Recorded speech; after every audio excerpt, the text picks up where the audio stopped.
Hello everybody, hope we're all doing well. Welcome back to more Call of Duty news here at Esports Talk. A very touchable and talkable point out there right now, and the question is, for all of you, are we seeing organizations, and some big ones at that, being hesitant, if not straight up ignoring the CWL for next year based off either price or, as we've seen other people say, based off their brand value not being maybe appreciated inside the league itself? Are we seeing some of the biggest organizations in Call of Duty currently avoid this league on purpose? I think the answer might very well be yes. Now, as many of you guys do know, we currently do know 9 of our cities.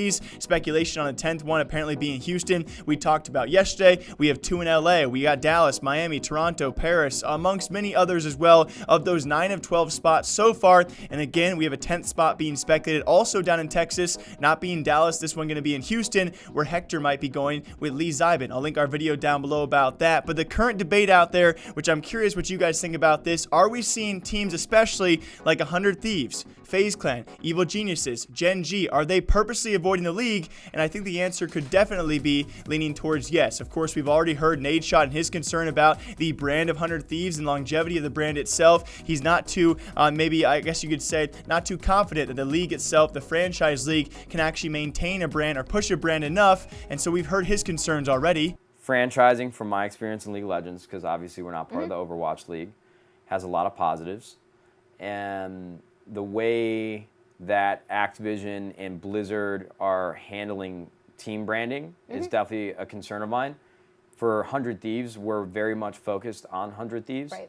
And we're building a brand beyond just gaming. And so that's definitely been one of the reservations in my mind in the hump that I'm trying to get over.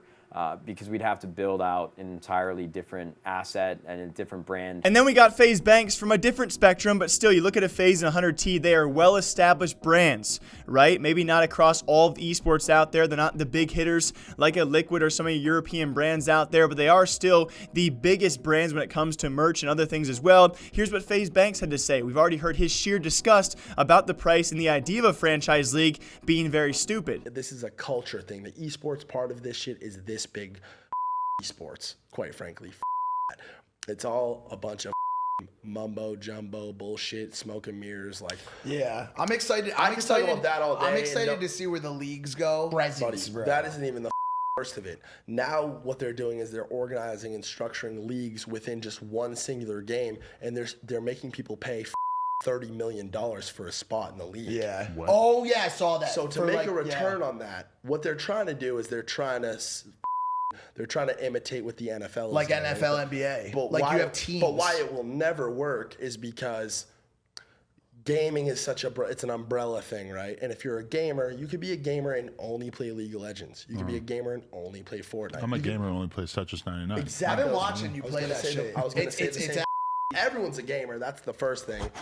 And and it's like games, like I said, they pop off and then they fall off. That's just what it is. So to spend $30 million on a spot and to look at getting a return on that in 10 years, you're none of these games are going to be around in 10 years. The only thing that has been is like Call of Duty, but like we could be all living in a simulation in 10 years from 2019 is going to be like exponential technological growth. That's a real thing. So already, these are 2 big figures from 2 very large orgs with 2 very solid current Call of Duty rosters, or at least we presume to be, maybe former Call of Duty rosters. We'll see what happens, especially 100 Thieves, 2 championships throughout the year, and one of the at least top 3 Call of Duty teams, and according to many, one of the best, if not the best. FaZe Clan as well, one of the most in-depth rosters. We've seen all of their players coming back. They probably have signed the most Call of Duty rosters of any currently well-known organization out there, and still a very solid starting 5 as well. Now, alongside that, we even had as well, we cover this here on the channel, guys, Evil Geniuses. They've already directly said, no, we're not joining the CWL. They've actually released all of their players as free agents, and they're leaning towards other esports. In their release, they even said, hey, that money can go to much better things, and they're directly saying, yes, it's the price that's deterred us. Although even weirder, we've actually heard rumors and actually seen establishments of that same team, Evil Geniuses, they're not going to spend 25 to 30 million on a CWL spot, but instead they're in a bidding process for an LCS spot for League of Legends. If that's not deterring, if that's not worrying for a lot of people out there, I don't know what is. Then you have to look at teams like Gen G. Are they going to get a spot as well? LA is looking pretty full now with 2 teams announced over there. And so you got to really ask yourself, if Cronky Sports is already there, LA Optics already going to be there, and we have these LA-based teams either avoiding or being hesitant, who else is not going to join among them? There's got to be some, and I'm super curious what you guys think about this. If I were to ask you what other organizations you think would be avoiding the CWL on purpose or seemingly on purpose, who would you think it would be besides 100Thieves, FaZe Clan, Gen G, Evil Geniuses? Who else is avoiding it and maybe doing so and smartly, very smartly so? I just think it's super curious, especially in a time like now where we have debates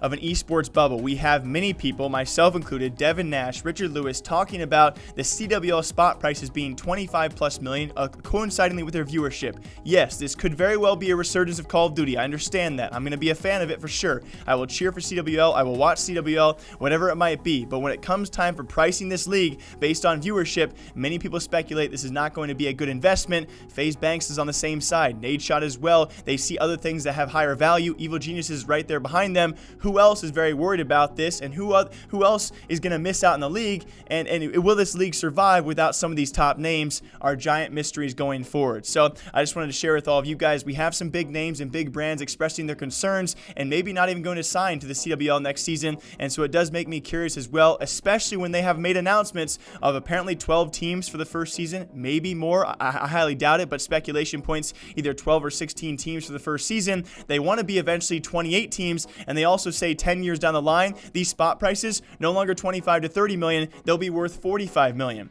So then will FaZe and 100Thieves get in down the line? I don't really know. The speculation's out there, guys. The debate is now on. Are teams purposely avoiding the CWL? I think it's quite obvious. As always, my name is Jake, breaking down esports and other news here all day long. I hope you guys all enjoy. I'll see you back here sometime soon. Until then, take care.